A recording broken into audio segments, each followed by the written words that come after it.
Il-Knisja Kattolika fakret il-martirju ta' San Pietru u San Pawl, il-festa tradizzjonali magħrufa bħala l-Imnarja, jum li jfakkar il-martirju tal-ewwel Papa u ta' Missier Malta Kattolika. Festa li bdiet tiġi ċelebrata f'pajjiżna minn qabel żmien il-Kavallieri ta' San Ġwan. Għal din l-okkażjoni l-Arċisqof ta' Malta Charles J. Scicluna iċelebra qudiesa pontifikali fil-Katedral tal-Imdina biex ifakkar fl-importanza ta' ringrazzjament lill-Alla dak li provdiedna. Dawn il-żewġ qaddisin kbar li kienu wkoll midimba kbar. Daqskemm huma qaddisin kbar kellhom ukoll passat kompromess. B'xi mod jew ieħor bħal kull wieħed waħda minna wara kollox. U allura anke f'dan il-każ huma sinjal ta' tama lina. Waslu huma. Naslu aħna wkoll bil-ħnina u l-grazzja ta' Alla. Mhux mingħajrha. Sinjur Alla, jiena għandi bżonnok.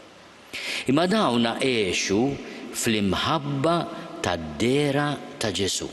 Fis-sigħat li waslu għal dan il-jum u anke matul il-festa pubblika fil-ġonna tal-Busket kien hemm atmosfera mill-isbaħ li ddominat lill-festa tal-Imnarja li ta' kull sena tkun attrazzjoni għal eluf ta' Maltin u Għawċin. Diversi familji Maltin erħewla fil-pons tradizzjonali sabiex igawdu minn dak li toffri din il-festa.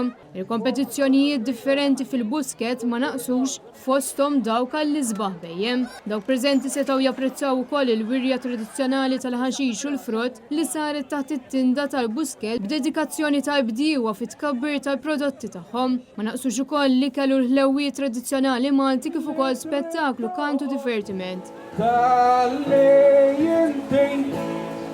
Iż-żmien iġa lek titgħallima.